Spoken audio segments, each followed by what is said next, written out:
This is Heavy Radio 17. We are coming at you with a very special guest, Polly Wilson from Cedar Rapids. We have Eric, as usual, and also back again, Jeremy Hall. Coming in now with Heavy Radio 17. We're here. Yeah. What's happening? Oh, back to it. It's a lot of stuff is happening around my home front. Busy as usual. I did actually get to use my 2 days off to take a little trip through some nature in eastern Iowa, so that was really cool. Fun. Nice. Where'd you go? I went through like the Dubuque and the Dubuque County area, so by the river. I had played at a couple of their music venues before. I campaigned there, but I had never really gotten to explore. So we went to a couple of the parks in that area where there's some really old history. Some of the oldest sites that are open on public land in Iowa. So it was really cool.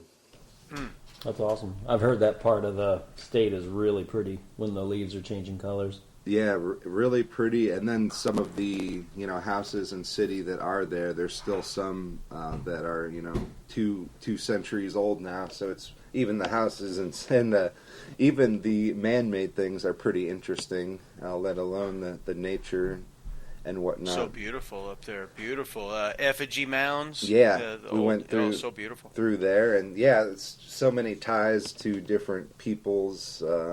It feels really like a really awesome place, and there's so many cool things to see. There's caves and lots of land that's actually not flat, and don't see as much corn as you see in the other parts of the state. So definitely a really cool place to trek through if you ever get to. Hell yeah. I'm trying to get out today. We're going to go to the one of the pumpkin patches here in town in Austin, so I'm excited to go find some pumpkins. Gonna make some jack-o'-lanterns and get out and do the thing. So Nice. In 2020 we haven't got out as much this year, so Yeah, I'm that's excited to go to the pumpkin cool patch. thing is you can do some of those stuff and stay further away from other people. I picked out a giant pumpkin the other day myself. From Nice. There's a pumpkin patch. It's kind of out in the middle of nowhere and not as commercial as some of these, so it was pretty cool. Did you carve an Eddie face into it, Marco? Haven't yet, but that's definitely one of on the list of options that I'm considering. Hell yeah. Yeah, I don't even know what I'm going to do yet. Bill Burr's AC/DC pumpkin. For those Bill Burr fans. Nice. Yeah, and we actually, our last guest, William Elliott Whitmore, just had an album come out, so that was my first bit of news for the show. It's called I'm With You on Bloodshot Records. You can get it at williamelliottwhitmore.com or ask for it at your local record shop, and I'm sure they will get it for you. But yeah, it's I'm very partial to Will, and it was awesome that he came on the show to add to our playlist. But new album is out now. William Elliott Whitmore, I'm With You. Check it out. I met him when he played at the Czech Museum in Cedar Rapids and saw part of that show, and man, he's a great crowd worker. Yes. Yeah, he definitely, I think he did kind of learn how to do that, playing with hardcore bands and stuff like that in his words. So it's really interesting to have someone with that energy playing, music that is rooted in, quite some time ago, acoustic and banjo music. So it's a really cool dynamic. Yeah, people ate it up. Yeah, and also, you mentioned he played at the Czech Museum. He's played at so many interesting places. I've seen him at wineries and little parks in small towns where there's kids running around, and it's like he just brings it regardless of whether he's at a venue, a tavern, a big concert, little concert. He's just really dynamic in what he can do, and how the types of people that like him are all over the map. It's really cool. Yeah. Hell yeah. No, it was a great show. It was fun to go back and listen to. Well, it's usually about that time. Should we head into some metal news for the week? Yeah. Hell yeah. I'll go ahead and kick things off with some fun news. Time does fly. It seems like their last album just came out, but Rob Halford recently spoke with Kerrang! And said that they are already working on a new record, a new Judas Priest record. Ooh. So Amazing. So that is fun. He said it's going to, quote, capture the emotion of what we're going through together. So he's read through the interview. Halford, his new book just came out, and that's what they were originally talking to him about. Was kind of just talking about being home and how he's found it really cool that all around the world, all of us are really kind of connecting in new ways, and metalheads are staying connected, and so he's just been kind of thinking about that kind of stuff. So it's exciting. I'm excited about new Judas Priest, period. But it sounds like he's really excited about Halford's really excited about the new one, the new material. So Yeah, I'm excited. The last one was great. I've been working my way through that book, and it's been really great. And we kind of mentioned, we agreed we wouldn't really talk about it for a while, give people a chance to read it, so we don't have our own spoilers there. But it's really cool, and I mean, as much as I already like Rob Halford, kind of his candidness and the way he tells the story, I think if it's possible, it makes me like him even more. I'm really looking forward to the book. I'm going to go the audio book route. I think it'll be entertaining because he reads it. Oh yeah, cool. I do love when the author does the audio. That I've been a fan of that myself. Yeah, and his accent doesn't slow me down any. A lot of guys from where he come from they get talking fast, but not him. He's easy to follow. You say that, but I was listening to a podcast with him recently, and I think it was just poor, like a phone conversation, so poor audio quality. But I could not understand anything that he was saying. But I think that was more not his accent and just a poor connection. I was like, man, why would you release this? But he's got to scream it at it's you. cool. I know it's cool that Rob Halford's on the show, but I don't think I would put it out if I couldn't understand what he was saying. I like how those guys always swoop up at the end. I don't know what I'm trying to say. Why do they always? One thing I did love was he talked about recording the Dio, the song where Dio had a bunch of people from different bands. What was that called again? We're Stars. And, Hear and Aid. Yeah, Hear and Aid. Yep. He talked about how the dudes from Spinal Tap were just in character the whole time. So he was next to Adrian Smith, and this is one thing I will say about it, because it's just a little funny thing. And he said the guys from Spinal Tap were like, "Oh, you're Iron Maiden and Judas Priest. You wouldn't have careers without us here in Spinal Tap. Bow down to us." And and it was just kind of, and they both actually thought it was really funny. And he talked about how he went to see that in the theater, and how he thought it was really funny, even though so many other... I guess there were people that did kind of get offended by it because they took the medals so seriously, but they always got the joke, and they actually, checked off the boxes how many of the things that actually had happened to Judas Priest that they, captured in Spinal Tap. That's hilarious and awesome. Then Yngwie at the Hearing Aid sessions apparently was dickheading everybody and bumming everybody out. I can't believe it. No! Who would have thought? Shockers. Let's see here. What else do I got for this week? This is a fun one. I don't know if you guys are familiar with the Reaction Company. They make a lot of... They're supposed to look like the Kenner action figures from like the early '80s, like the little. Like the Star Wars, like they're that height and framework. Anyway, they've over the years they've been making more crazier and crazier ones from like franchises that didn't even get action figures back in the day. So they just announced that they're making a Lemmy action figure. So you can get a Lemmy of Motorhead reaction figure. that's coming out soon. So I thought that was pretty fun. Here, I don't know if you guys can. I don't know if it'll come through. You guys at home won't be able to. Oh, cool! With a Rickenbacker. That's great. Oh yeah, that's what I was wondering, how in depth they would go. Like, can you tell it's a Rickenbacker? Yeah, you can see the shape kind of a little bit. Because it have warts. That's the other thing. Yeah, I think maybe. But yeah, you guys at home, check out. I found it on Blabbermouth, but I'm sure you can Google it and find it. But yeah, the Reaction Company, and it's the new Lemmy action figure. So if you're a collector or a giant Motorhead fan, definitely something to check out. They keep finding ways to make grown people want to buy action figures. I know, man, they get me every time, man. Yep, I love them. I can't stop. They're too fun. I had a tub full of G.I. Joes. Hell yeah. I finally gave it to my brother. I was like, here, man, save me from this.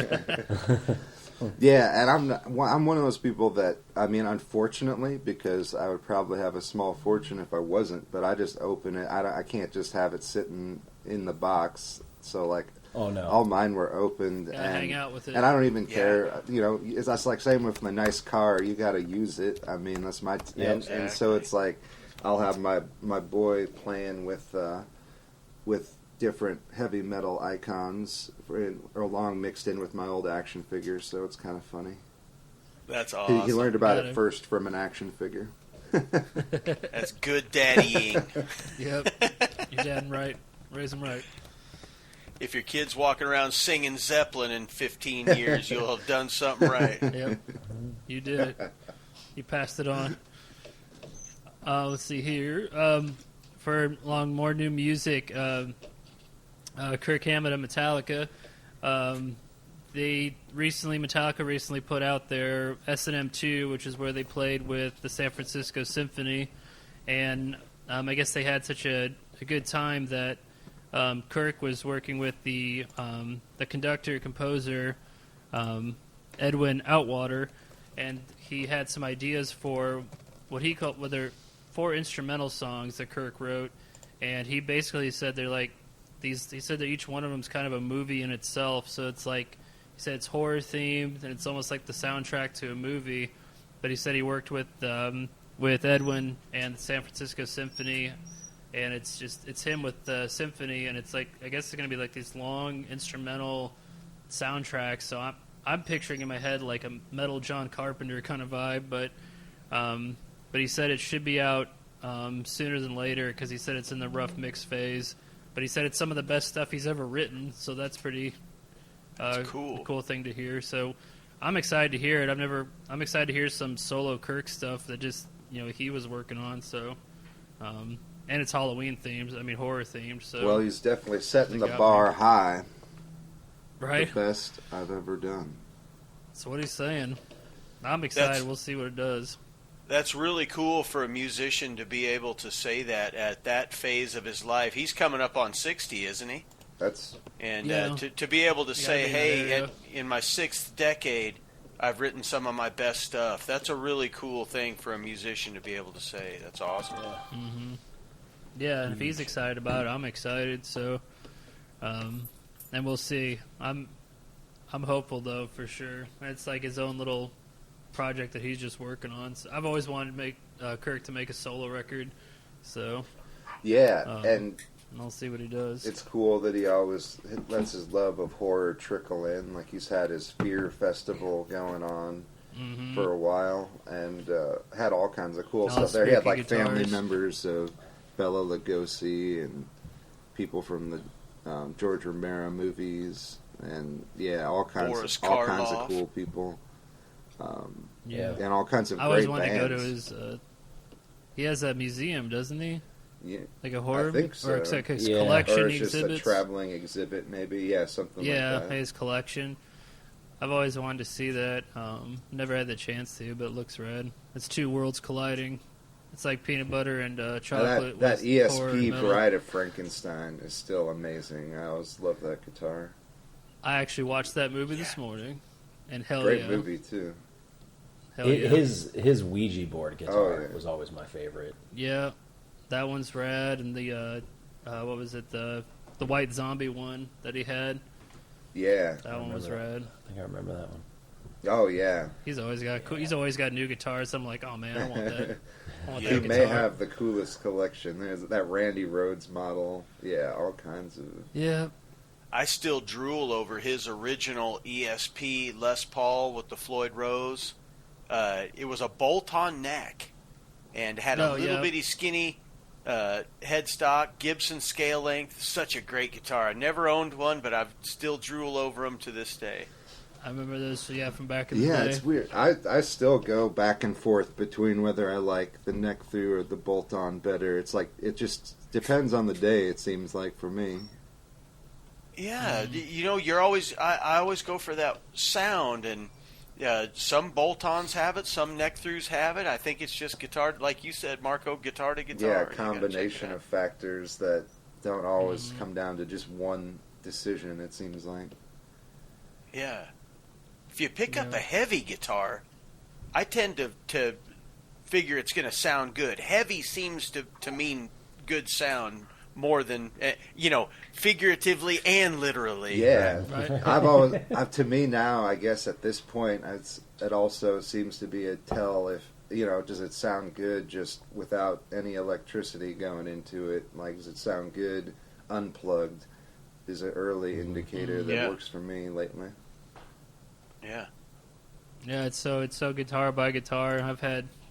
I've played like super like the price tag is like the person that works there standing behind you the whole time. Those price tags on the guitar. Yeah. Like those Les Pauls, I've played those and not been super sold on it. And then I'll pick up like a $300 guitar like that's been banged up. They're trying to get rid of it, and that's my Explorer I've had now for like 5 years, and I picked it up and I'm just like, oh, yep, yes, this. It's such a random thing. Yeah. Yep. Hell yeah. You get good wood, bad wood. Yep. I had a Travis Miguel LTD. It's a Viper with the Floyd Rose, it's kind of, and I had one of them that was not awesome. And then I bought another one on a lark. I couldn't pass up the deal, and it sounds amazing. And I still have it, and I still have it in the other room, actually. Exactly. That's rad. That's the fun of it. Let's see here. I got another one that's kind of themed for the times. Right now on Loudwire, they have an article, 23 rock and metal icons you can easily be for Halloween.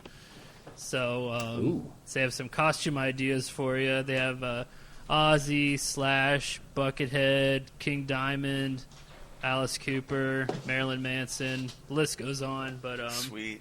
If you're looking to be a rock and roller this year for Halloween, definitely go to Loudwire because they got some fun ideas. King Diamond would be rad if I had the patience for that makeup. But being King Diamond for a night and being getting permission just do King Diamond vocals at people, and you'd be like, a few years ago now, we played a gig on Halloween where guitar player Garen was King Diamond, and I was dressed as the Toxic Avenger, so it was a pretty good duo.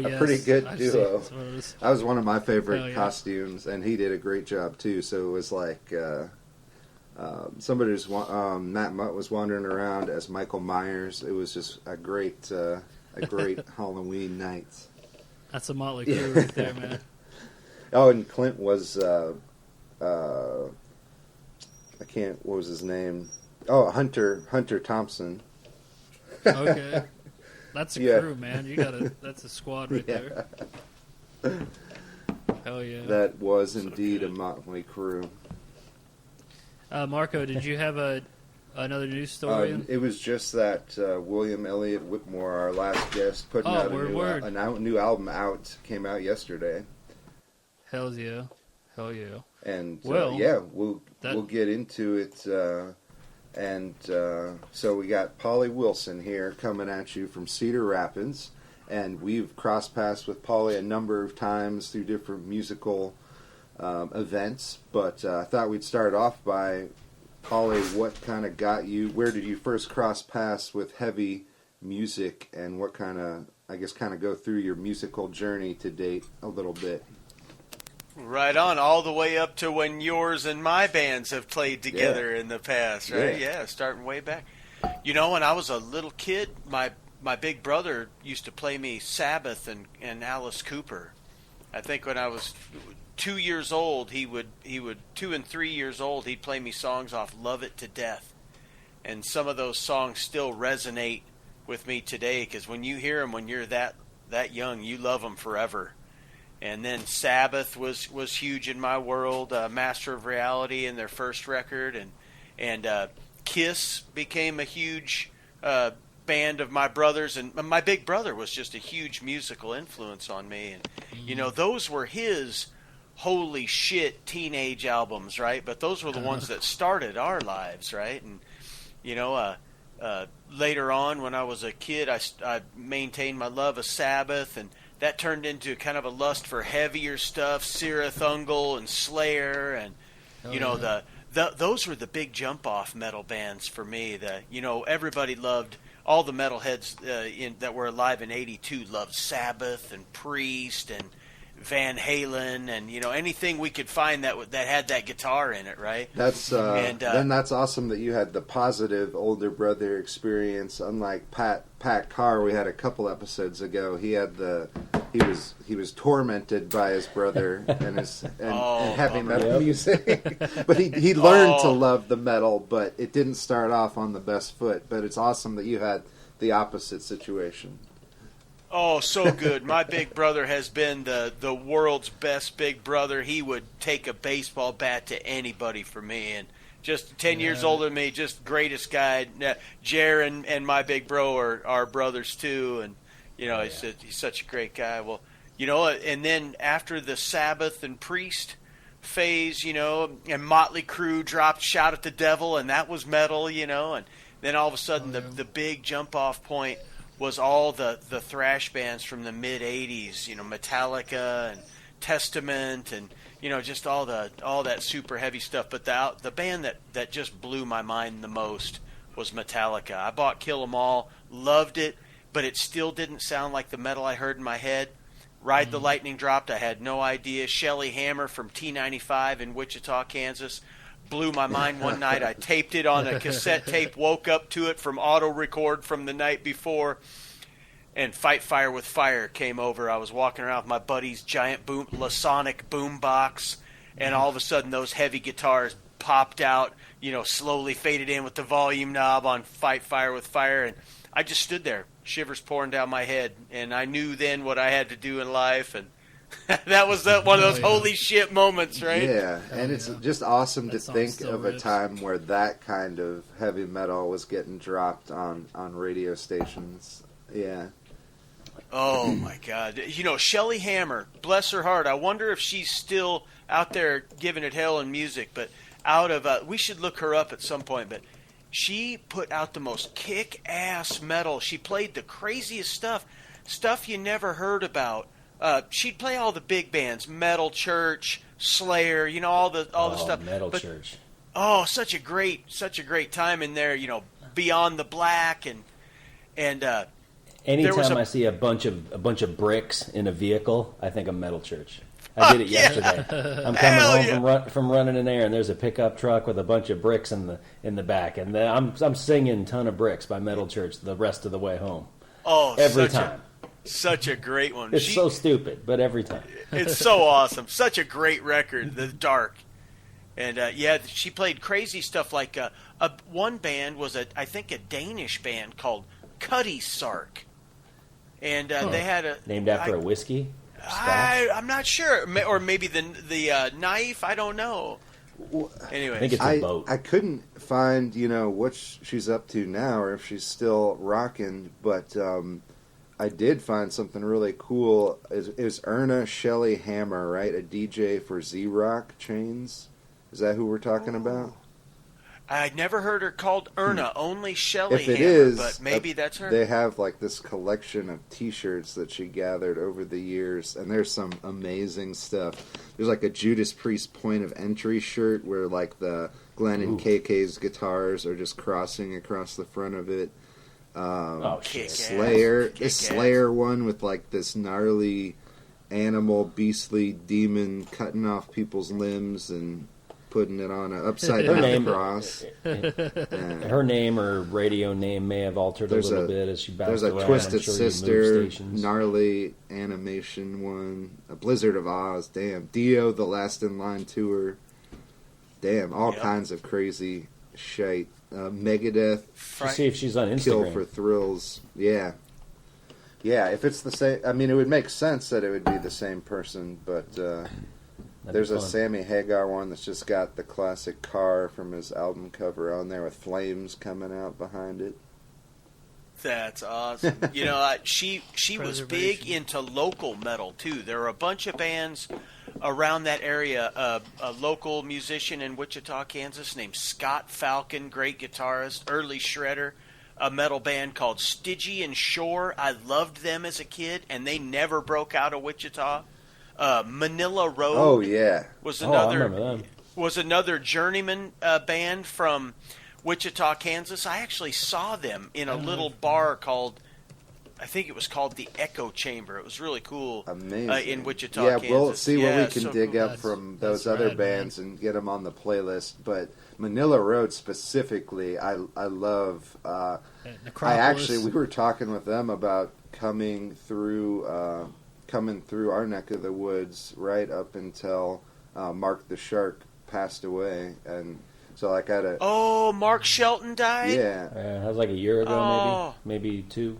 Oh, that's terrible. He was their voice and their main guy. Yeah, You remember the song Dragon Ships? Yes, and Lost in Necropolis. That one always gets me. Yeah, Necropolis. Lost in Necropolis. The Master. Yes. Yeah, and I think it was also cool that they're one of those groups that did kind of keep going back home between tours, and really cool really cool crossing paths with them. Yeah, they're good. They're one of those bands that if you know, you know. Like if you know them. Yeah. Oh yeah. And then, cool. So what? When did you first know guitar was your instrument? When did you come to that conclusion? I wanted to play bass at first.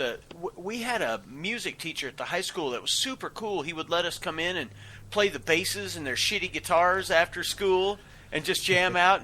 And he loved that we really sank ourselves into the instruments. So there were a bunch of bass players that would go in there and play their little shitty 3/4 size Jaguar bass, through their TNT or whatever it was. And so I asked my mom to buy me a bass, and she bought me a shitty K bass it was an SG looking 3/4 size from the pawn store. And I decided, I like guitars better than basses. I'd go over to my buddy Sterling's house, and he's a tech genius. He built amps out of spare parts and shit, and I'd play his Aria Les Paul, and he had a bunch of knockoff Arbor. Aria. That's back when Aria was a shitty brand. It was a knockoff brand. They gained some market share later, but.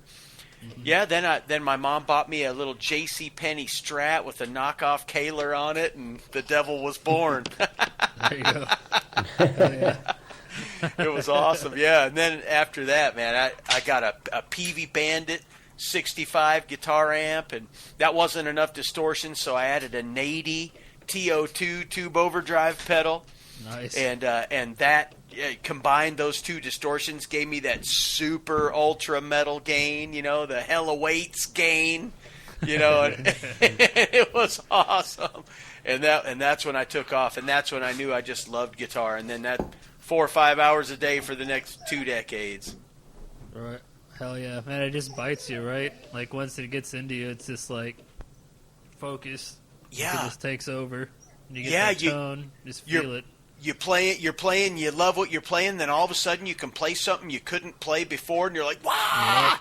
That's it, yep. Lights you up. Keeps happening, right? Yep, so good. Now we're here. Yep, here we are with a lifetime of music to look back on and smile. Hell yeah. That's awesome. And plenty more in the windshield. Yeah. Do you have something you're working on right now? I do. I've got some guys in Cedar Rapids that I'm putting together a new incarnation of my band Bleed Black with, And we've finally got a full lineup. We've got a young singer, Braxton Went, just joined us. And Randy Carpenter on the drums, James McLean on the bass. You can find us on Facebook and Instagram. And we're putting together a set list. I feel the same way as Kirk Hammett does. I've been writing songs over the last couple of years. I think they're the best songs I've ever written. Awesome. And I feel I'm so happy to be doing those with my band and writing stuff together with the band. And it's great. Nicest bunch of guys you ever met. Unbelievable musicians, brutal metal. Just love it. Having a blast. Bleed Black. Yeah, hell yeah, man. Cool. Have you put out a record under that name before? I haven't. I had an earlier incarnation of the band that we went out and played only one show with, but in the lottery of band members, it just didn't work out for anything longer term. It was a great show. Had my son Kenny on vocals, which was wonderful. That was a true blast. He was 15 years old on a metal stage in a crowded room. It was a lot of fun. Awesome. That was fun to see. That's cool. Awesome. Yeah, Jared was there. That was awesome. Cool. And are there any tracks that have a special place to you over the years that people can go and listen to somewhere that come to mind? We'll send people to those. Absolutely, man. Yeah, older stuff, the thing that just completely blew my mind and sparked my love of metal. I think he means your stuff. Of your stuff, yeah. Oh, of my stuff, yeah. I've written a lot of songs in life.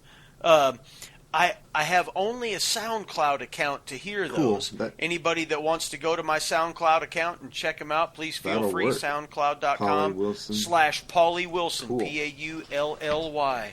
Sweet. Awesome. And we will go ahead and get into our tracks for the playlist. And if you want to kick one off there, Pauly, what was your first pick? An album from 1970. Song was written in 1969 off Alice Cooper's Love It to Death album. Is a song called Second Coming. And it's a bizarrely arranged and very simplistic and very short tune, but it's early heavy rock featuring Michael Bruce and Glenn Buxton on the guitar together. They were one of those, I think, one of the original two guitar heroes. Huge influence on a lot of the British metal bands. I know Judas Priest took a lot of cues from Bruce and Buxton. And Second Coming, beautiful song. Yeah, and that just reminded me that Glenn Buxton, he was living in Mason City, Iowa when he passed. Oh, wow. Yeah, there's... so cool, I would have loved to have visited him. Yeah, and he's buried at Evergreen Cemetery in Clarion, Iowa. Oh, wow. But Love It to Death, that was one that... somehow that came to me like just from a used record shop or something like that. So I had that one early on, and I love that record.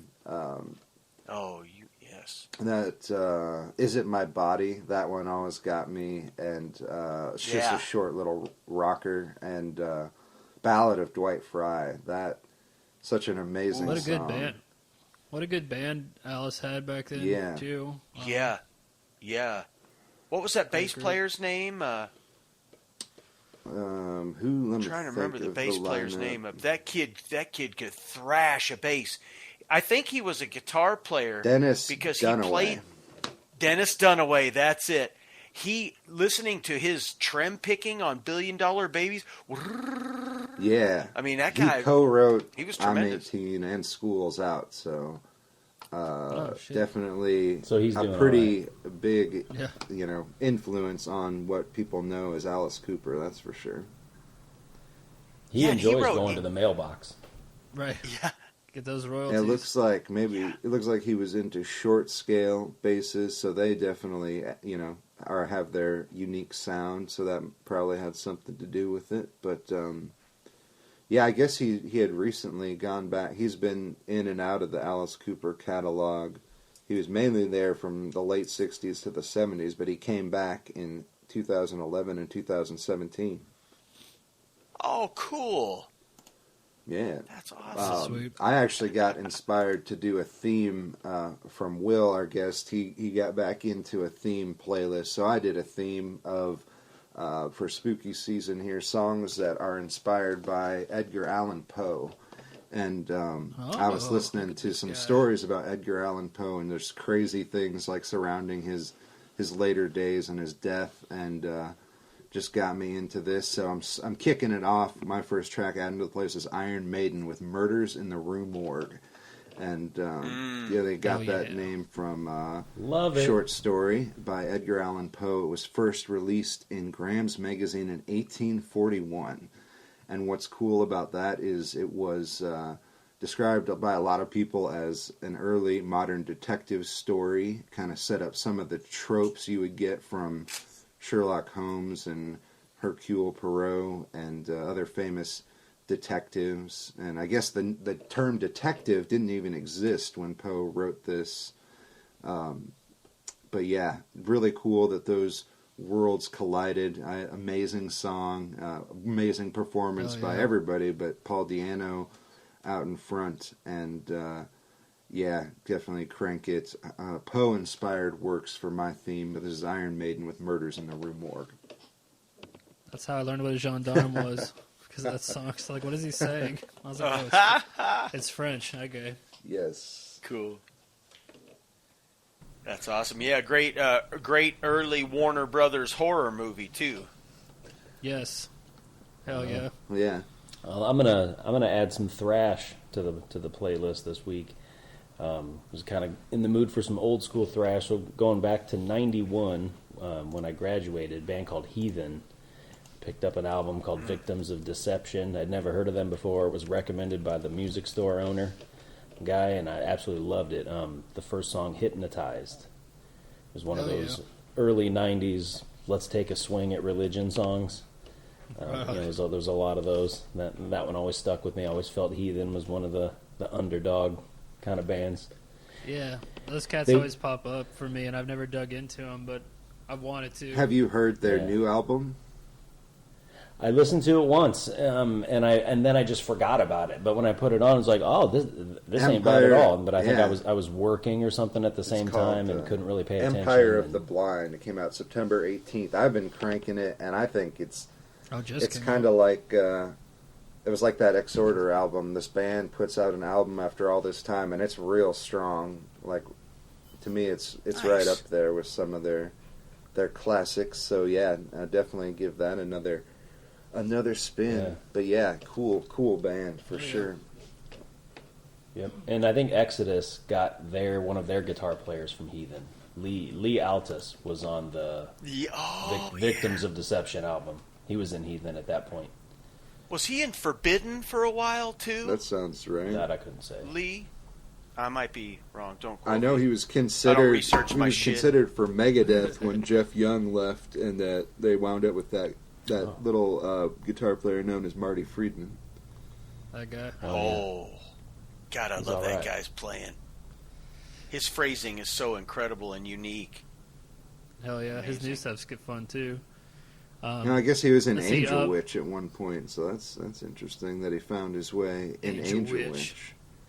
But yeah, he was in Exodus also more recently, from Shovel-Headed Kill Machine to Blood Out. Oh yeah. Okay. My first pick for old school pick for the week is I don't know how I didn't notice it, but Ozzy released the 40th anniversary of Blizzard of Oz. Just came out last month. I don't know how I missed it, but it looks like it's the 2010 remaster plus some live tracks from the Blizzard tour that wasn't part of Tribute, and so that's rad to hear. But I immediately looked for You Said It All, and finally they remastered You Said It All, which was the other B-side that never really got a official release unless you had the vinyl of that Ozzy record that actually had You Said It All was on the B-side. So unless you had that, it wasn't on any of the CDs or the remasters or box sets forever. You'd only find it by if somebody downloaded it. Yeah, it was on a live live EP that came out in 1980. And I had it on vinyl. Ozzy live EP. And my mom accidentally broke it because I had vinyl on the wall, and she would help me staple them up, but I didn't want that one to be part of that pack, so she stapled that one to the wall, and it's funny. Oh no! It's funny now, but I lost it. Vinyl down, but now I have the song back. So, Ozzy's "You Said It All." It's a song that doesn't. It's hard to find, but it's Randy Rhoads and Ozzy, and one of the reasons I love both those guys so much. That one has credit to Lee Kerslake, has credit to Bob Daisley, Randy Rhoads, and Ozzy Osbourne. So it was definitely a collaborative. I don't know why it wasn't collaborative on the record, song, and also "Rock in Peace," Lee Kerslake. I don't know that I've ever heard that. It's man, great. You'll love it. I don't know great. how it got left off or why, but it's an amazing. It's track. like You Looking at Me, Looking at You. That one also didn't make it on the record song. For some reason. Yeah, cool. Let's go find that one. I'll have to check those out. Little gems from the past. Indeed. What's your next track for the playlist, Paulie? I think if we're sticking to older metal, way back in the day, I love early 80s. I was a big fan of Coroner. And the love of that band has stuck with me all this time. They're kind of like a death metal prog. Well, they're kind of like a death metal dream theater for me. Okay. At first, they had this really black metal, all open note vibe going on, and I wasn't super huge into that. But as they evolved, like on their Mental Vortex album, they got super heavy and started to become more of a death metal and thrash band than a black metal band. You know, I didn't realize those guys started out their career by being associated with Celtic Frost. Celtic, I didn't know that. Yeah, Celtic Frost. Apparently, the guitar player Tommy was a tech for one of the guitar players in either for Tom. Who's the guy in Celtic Frost? The main guy. I can't remember his name. But those guys, I loved those. That was another band that I think registered. Tom Warrior, that's it. He had another band called Triptychon later that was kind of in the same vein as Celtic Frost, a very, very unpolished, a very, very unorthodox. You might even be able to say musically ungifted band.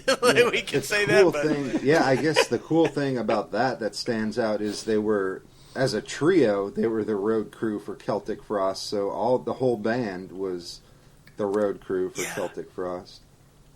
Yeah, I didn't know that. Isn't that something? But their album, their song About Life, which is, I believe, off of the Mental Vortex record. I could be wrong. Don't quote me. But I still can't count out the time signature changes to that today. Yeah. And I love Odd Times. Yeah. Incredible record. And, you know, when it's done really well, a cover does stick with me. They did a Beatles cover on that record, I Want You, that I think is really cool. I loved that. That's probably one of my favorites when it comes to take an older rock song and make it heavy. The really cool version. Those are fun covers. Yeah. And I love that too. In fact, that's really the only kind of metal covers that I like to do. I like to metalize old songs like, ZZ Top's Nasty Dogs and Funky Kings, but you mute every note and growl, and it's just, that shit is awesome. It sounds great. Hell yeah. To keep with my theme, my next track for the playlist comes from Annihilator, and they took on some Edgar Allan Poe influence with their track Ligeia. This was from their debut studio album, released April 17th, 1989, written by Jeff Waters. This is Ligeia, and the Poe story was released in 1838.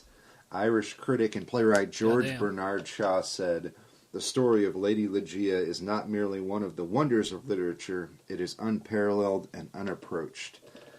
But yeah, I love this track from Annihilator's first record. You get some Canadian thrash with Legia rocking the Edgar Allan Poe inspiration. I still can't find his signature guitar. I've been looking for it for years. Is it a red V? Yeah, I've been trying to find that thing for so long. Awesome. Stuff to track down. My next old one, I'm going to stick with Thrashtober. This is high school era thrash for me. You Can't Bring Me Down by Suicidal Tendencies off the Lights Camera Revolution album. This was my favorite album by them. I loved it. I loved this song. Got to see them live on this tour. That's awesome. They opened for Metallica. It was them and Danzig and Metallica. Oh, man. That's coming pretty through good. town. That's a pretty good show.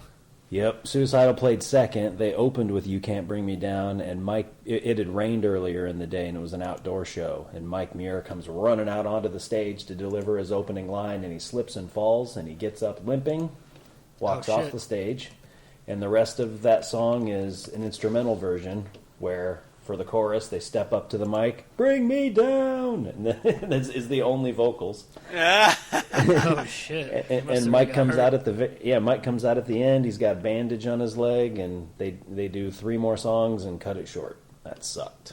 But, shit! That's a bummer. But You Can't Bring Me Down. Hey, that was badass of him to come out and knock out 3 more all he banged probably up. did as much as he something could. Bad must have happened. Right.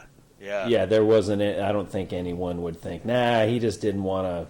He didn't want to do it that day. His leg was at a funny angle. I love Rocky George. He's one of my favorite guitar players to this day. Such a great guitarist. Underrated. Such a great tone. So underrated.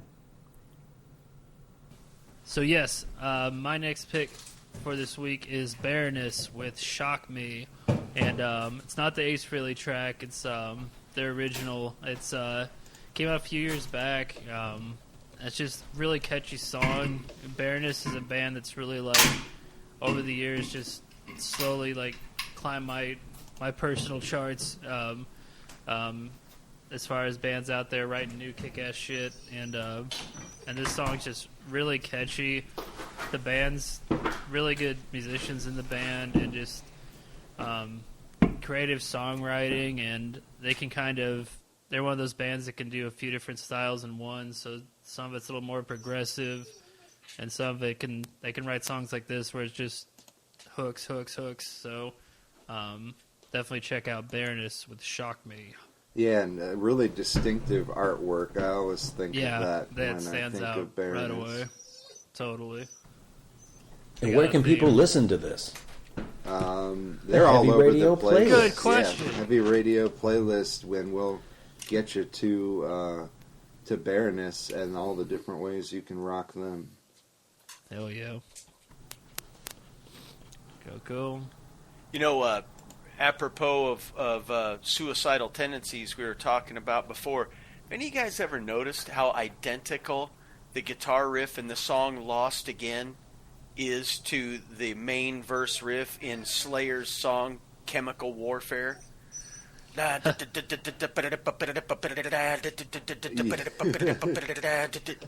was like, I wonder where they got that.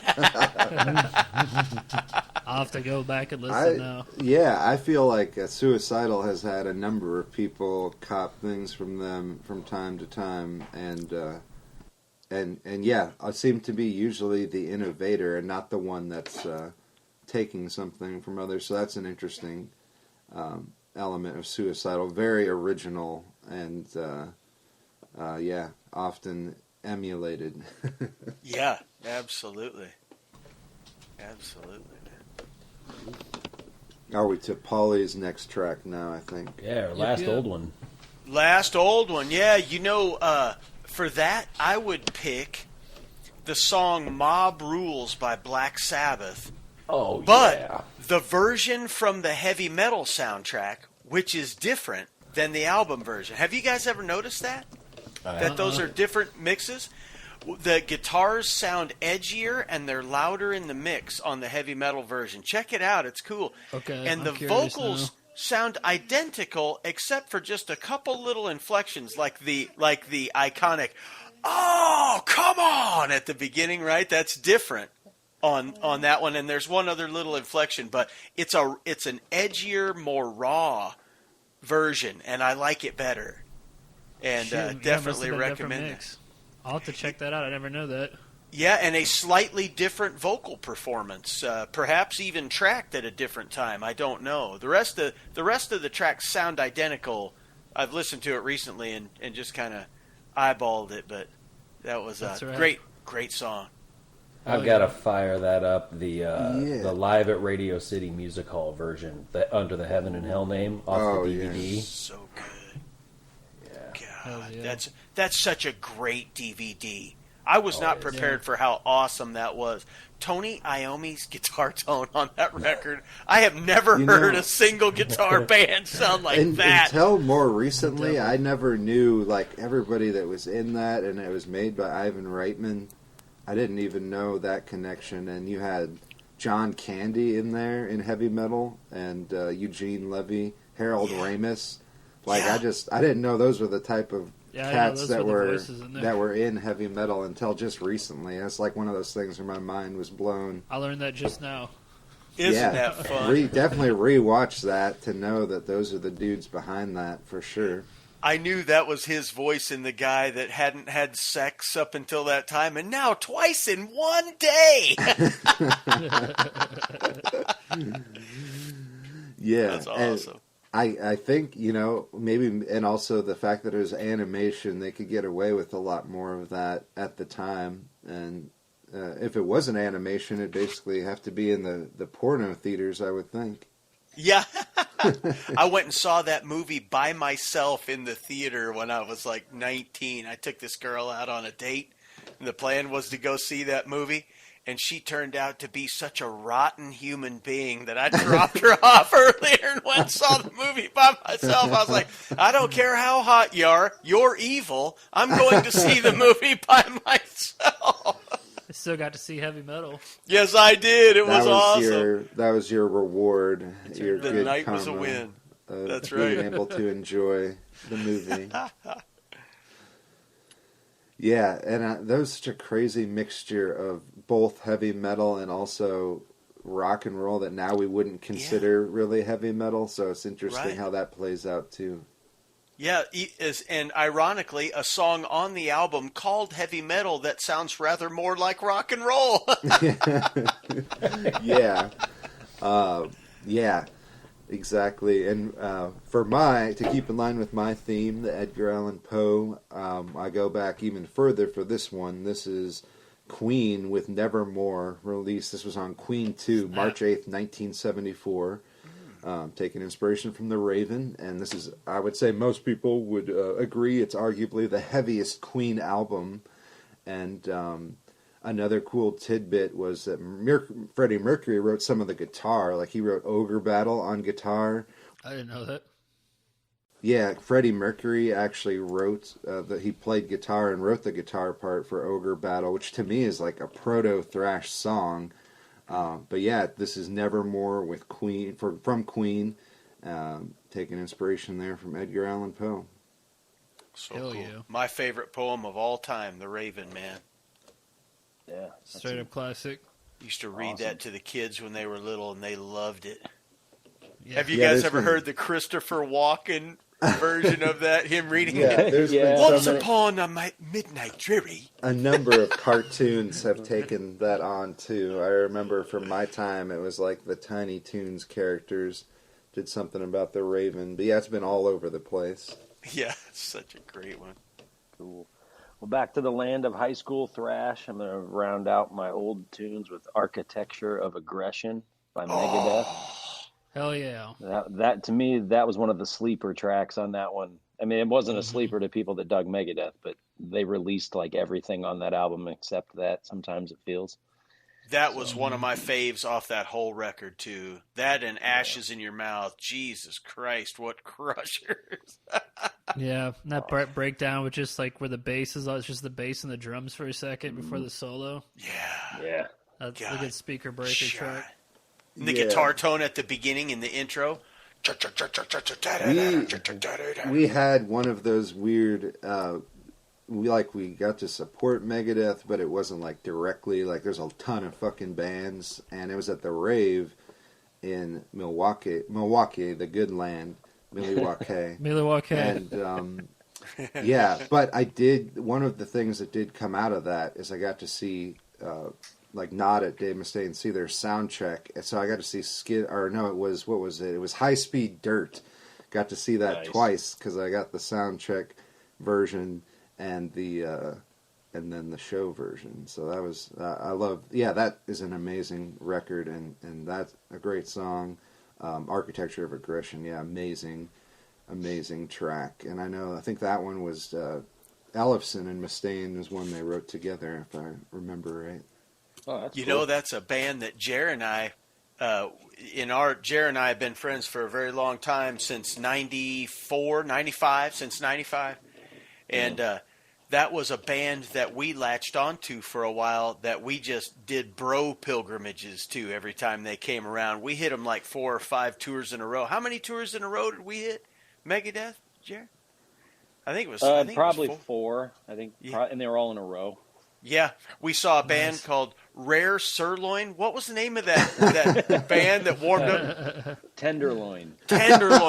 Oh my God! It was the most. Yeah, yours is more creative than the real name. It was an awful pairing. Whoever the tour manager was that decided to let Tenderloin pinch hit was off the mark. They were like a ZZ Top band. Yeah, and it's like we saw an even worse one. We saw one Megadeth stop. Me and Eric were in KC Mo, I think it was, and it was like a new metal band playing, and people were just Endo. Booing. That sounds or Glassjaw, one of those. I don't know, but anyway, they got booed. They were definitely getting boos from the crowd. Because we did the joke from Friday, which said more like outdoor. More like outdoor. So. Oh man, new metal and Megadeth, not good. It was a bad couple openers. Yeah. There was a local promoter in Cedar Rapids that loved to put together punk and metal shows at the same time, and those just don't mix. Punk fans don't like metal, and metal fans don't like punk. And you'd think they'd fit. It can be touchy sometimes. Yeah. Oh, yeah. It's like, let's do a hip hop metal show. No, that won't be a bloodbath or anything. That only works on TV. Yeah. Oh shit. The other thing, and Public Enemy show. Megadeth has had their share of great lineups too. I saw them supporting Heaven and Hell, and saw them with Iron Maiden. So they've had the other side of the coin too. Oh yeah, my last for the old school picks is Demons and Wizards with Heaven Denies. Oh yeah, brutal song. If you're a fan of Iced Earth or Blind Guardian, definitely check out Demons and Wizards. They made a second and maybe a third record. Yeah, the third one came out this year. Yeah, so, but this was the first one, and I remember listening to this. I was already a Blind Guardian fan, and liked some Iced Earth, and then I heard Demons and Wizards' first record, and this song, Heaven Denies, and I was like, holy shit, here we go. And what's really amazing is I finally did get to see Hansi live with Blind Guardian, and he sounds like that live. Like, it's amazing. Incredible. It's one of those people that you're like, how can he do this? And he does every time. Cheat codes. Yeah, he's got that power. Yeah. It's like Russell Allen, man. That guy sounds live just exactly like he does on the album. You're like, how in the hell? Yep. These guys can do it. Some guys are great in the studio and they don't sound that amazing live. Some guys are just absolutely incredible live. Those guys are among that number. Yeah. And, without further ado, we'll get into the newer tracks that we picked here. And we play it pretty loose, fast and loose with the term new. Yeah. So what do you got for the playlist, Paulie? Among some of my favorite metal to have come out in the last 3 or 4 years was Tremonti's 2 albums that he put out together, Dust and Cauterize. and they were originally, I think, supposed to be one big album, but they decided to theme them up and release them under the two albums, if I recall that story correctly. And I absolutely adored both of those records. Hi there, Cleo. Cleo wants to weigh in. What's your favorite metal song, Cleo? Loves them. I think she probably is a fan of Kerr. Hey, maybe an old Kerr fan, right? The Dogs of Metal. But off of Tremonti's Dust album, there's a song called Betray Me.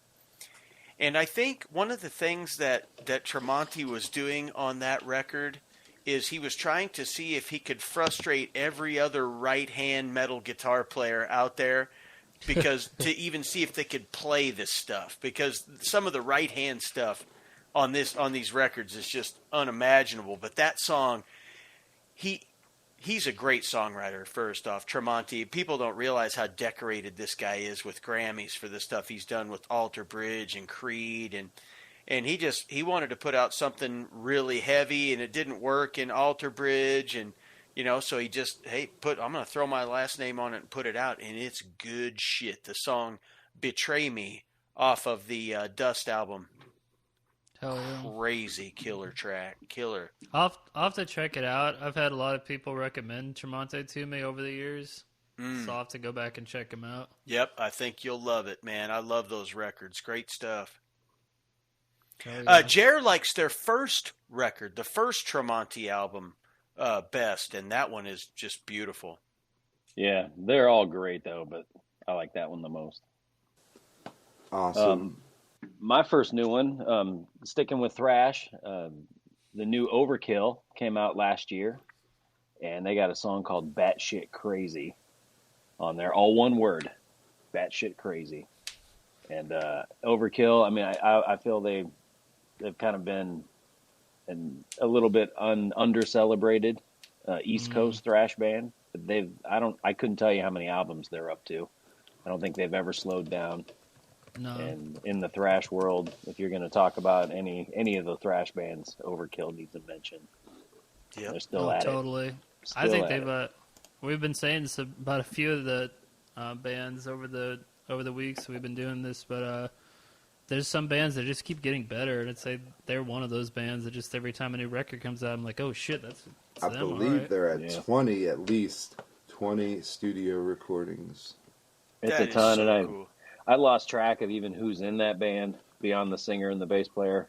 Yeah, Dee Dee Verney has been there, and Dee Dee and Bobby since the beginning, and Dave Lynx has been in there quite a while.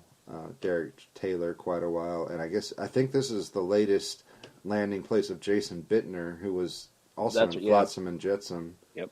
And so and he came out in Shadows Fall, and then he was the drummer for Toxic. So it's like the classic thrash band gauntlet. He's been run through Toxic, and Overkill, and Flotsam and Jetsam. That's pretty crazy. Yeah. Yeah, that you remember the song "They Eat Their Young" off the WFO album? That was so heavy. Yeah, and I don't know if I ever knew that Dan Spitz was there in 1981. He was part of. I didn't know that. Part of Really? Overkill. I did not know that. I got to say hi to Bobby Ellsworth one time outside of Pearl Street nightclub. They were playing there, and I ended up, something fell through. I couldn't make their show, but I was just walking by in a rueful mood, and he was out on the payphone. This is back when payphones were a thing. He looked pissed off about something, but I walked by, and he had his hand over the phone, and he was taking a minute for himself. And I said, "Bobby, have a great show tonight, man." And then it seemed to change his mood. He's like, "Thank you, man." And then went back to chewing somebody's ass. I know. He brought his spirits up. Pantera and Dimebag gave credit to Bobby Gustafson and Overkill for that sound shift between power metal and Cowboys from Hell. I know that's one of the bands they definitely did cite as, we totally were influenced by Bobby's guitar playing and by Overkill. So good. Remember the song Skull Crusher, the 60 beats per minute bruiser? I love that song. Hell yeah. It's on Years of Decay, I think. Yeah, it is. My next pick, keeping in line with Edgar Allan Poe, I'm going with Grave Digger, and the song is Black Cat. This was actually a track that was a bonus track from a 2001 album, so not that new, but newer in the terms of heavy metal speak. And this whole album was weaving in and out of being inspired by Edgar Allan Poe, The Grave Digger, which was the 10th studio album by Grave Digger. And this is The Black Cat from a short story by Poe that came out in 1843 in the Saturday Evening Post, a study of the psychology of guilt, and taken on a very fitting tribute here by the Grave Digger with Black Cat. Crank it. Hell yeah! So cool. My first new track for this week is a band called Raiders, and the song is called "I Still Function." Just really brutal band, definitely on the more of the brutal aggressive side. Really intense vocals, but at the same time really catchy riffs. These guys just came across. I'm just looking at new metal releases, and they got my attention. And so definitely go check out Raiders. And this song from their album is called "I Still Function." Super catchy and brutal at the same time, which is one of my favorite mix. So go check them out. Check it out on the Heavy Radio playlist on Spotify and YouTube. Hell yeah. Let's see, we're at last picks. Yeah. Polly, what's your final pick for this week? You know, apropos of the Strong album after a long hiatus that we were talking about before with Heathen coming out. You know, some bands go a long time before putting out a really strong album. Anthrax, not so much. They were dormant for quite a while before they put out an album. I think it was 2010, Worship Music. And that album was one of the best metal albums, in my opinion, of that year. I was ready for it to be another Anthrax phone-in. I thought they had a series of those for a while. Wasn't blown away. Maybe I shouldn't say that about our brothers in Anthrax. But Charlie Benanti's going to come beat the shit out of me or something. Find you. But he probably could too. He's from New York. You don't want to fuck with those guys. But the album Worship Music was kick ass from start to finish. The entire record. There wasn't a bummer on it. And they were all really good. Particularly the vocal texturing. I loved the vocals in that album. Yeah, he just came in on his A game, and I think he was working with. Correct me if I'm wrong, but I think he was working with Trent Reznor in Reznor's studio on those vocals. I don't remember exactly who it was, but there was some vocal producer involved, and they produced some vocal magic on that. But the standout on the album, for me, is a song that is not on the Spotify version of the album, which I don't know why, but it's called Revolution Screams. And perhaps it's a hidden track or something that I haven't dug up enough on Spotify, but it is, at the end of the song, they go through the outro riff, the guitar riff, Never Wavers, but Benante goes through about 10 different drum feels over this, and it's just gorgeous. It really Charlie, I said something nice about you. So don't come find me here in Iowa. I said some nice shit about you, Charlie. He put his car keys back down. Yeah. All the albums before this were great too, Charlie. But this great song. I think the band even acknowledged that was a real special one for them, Worship Music after the years. So yeah, I saw them live right after that album. It was either about to come out or right after it came out, and I couldn't believe it. I was seeing that lineup and with new songs that sound like old school songs. I was like, holy shit! I saw that tour, I think, a couple of times on them touring for that album.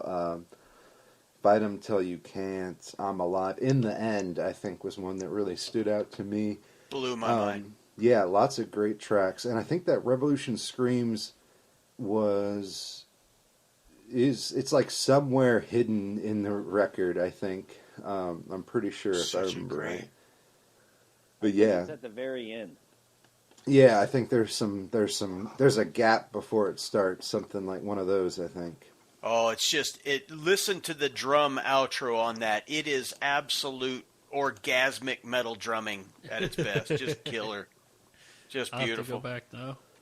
Yeah, my pick for the playlist comes from it's the King of Terrors from the album The Odyssey by Symphony X, and this has it actually has lines from Poe's story The Pit and the Pendulum kind of weaved throughout. But Michael Romeo has recorded an instrumental album called The Dark Chapter that had a number of songs inspired by Poe or taken from Poe: The Cask of Amontillado, Premature Burial, Mask of the Red Death. And then Symphony X has another track that has some of Poe's A Dream Within a Dream in the song Through the Looking Glass from the album Twilight in Olympus. So Symphony X, another one with multiple songs taken on the Poe, the works of Edgar Allan Poe. So cool. Sweet. I love those guys. Yeah. My last one, new track, rounding up the thrash, we got to mention Testament. They're off their newest one. I chose a song called World War III. Off of their newest one's called Titans of Creation. The new album came out in 2020. And this is another one of those bands. It seems like they find new ways to get even heavier. Each time. I agree. They're like a lesson in metal production, but it always sounds like Testament. Oh yeah. And every album sounds bigger than the one before it. And a nod to Eric Peterson. You don't hear much. I don't think we hear much about Eric Peterson. Not enough. Their chief songwriter. The vast majority of their stuff comes from him. I know he's involved in other stuff, and but just how many riffs has that guy turned out? Jesus, yeah. Holy cow! Yeah, so, I remember Formation of Damnation coming out. I was like, God damn, some of the best Testament. And then Dark Roots of Earth was like up the ante, and then I think Brotherhood of the Snake was right up there, and now Titans of Creation. I've been cranking that. I feel I've had that in my player constantly. Yeah. The album cover is amazing, and what was that song? Night of the Witch. Night of the Witch. Remember The Gathering? What was 3 Days in Darkness. Holy shit! That was heavy. There's a cover that they did, or a couple that stand out to me as great. Sails of Sharon by Scorpions they did, and I thought their version was amazing. And then also Aerosmith. What was that song? The Gathering album. Yeah. Nobody's Fault. Yeah. Nobody's Fault. I mean, that's like a heavy song for Aerosmith to begin with, but a really cool take on it from Testament. I've always wanted to cover Round and Round. Albums of all time. That was just ridiculous. Lombardo on the drums on that one, right? Yeah. Ugh. There's some sick riffs in there, and I don't use that word. Yeah. Yeah. It's used appropriately for this. In this. Hey, who was that guitar player on Anthrax's Worship Music record, the lead guitarist? He was amazing. Was that Caggiano? I think that was Jonathan Donai. Jonathan Donai he was from Shadows Fall too, right? Yeah. Yep. God, his playing is just glorious. I love the lead playing on that record. That was another beautiful facet of that record. Or maybe Rob Caggiano was on I thought it was Music. Yeah, I think it's Caggiano. I think maybe the tour is when Jonathan Donai might have took over. That's he took over right after that. But Rob went to Volbeat. On the album, it was in the studio for that was Rob Caggiano and Scott Ian on guitars. See, another underrated dude with really tasteful licks and just really playing for the song. You know what I mean? Such a beautiful player. Great phrasing. His phrasing, so beautiful. Yeah. Exactly. Let's see here. My final track for the week, this band is called Violent Life, Violent Death, and this song is called Roseblade. Another brutal song, just really aggressive and but really, really awesome, like dark melodies. I've just been on a tear of, like, as far as new stuff, with just like really dark, aggressive stuff. It's just something about this time of year. I always want the doomy death stuff, so it comes out. But yeah, check these cats out. Violent Life, Violent Death. The song's called Roseblade. And as we said, you can check out all these songs we mentioned on the Heavy Radio podcast playlist on Spotify, as well as each of our episodes on YouTube. We have the playlist for the episode on there. And I wanted to thank Paulie for joining on the show with us this week, my friend. Paulie Wilson, thank you for sharing your time with us. It's been amazing, and we'll do it again. Thanks for having me, fellas. So good to see you again, Marco. Too long, brother. Yeah, likewise. We'll have to make it shorter. Check out Paulie Wilson on SoundCloud, and where can they find your new stuff, you think? I don't have any new music posted, but please follow my band, Bleed Black, 2 words, on Facebook and also on Instagram. Bleed Black HQ is on Instagram. Awesome. And live videos and live music coming very, very soon. And I was just talking with my friend Brandon, so we're going to add a bonus track to the playlist. It's actually from our last guest's album, Whitmore. This is William Whitmore with Solar Flare. Just came out, hot off the press. We're adding Solar Flare to the playlist, and awesome stories, Paulie. Great to hear from you. And Jeremy, thanks for being on the show too, my friend. Yeah, man, fun chat always. Crank the playlist loud.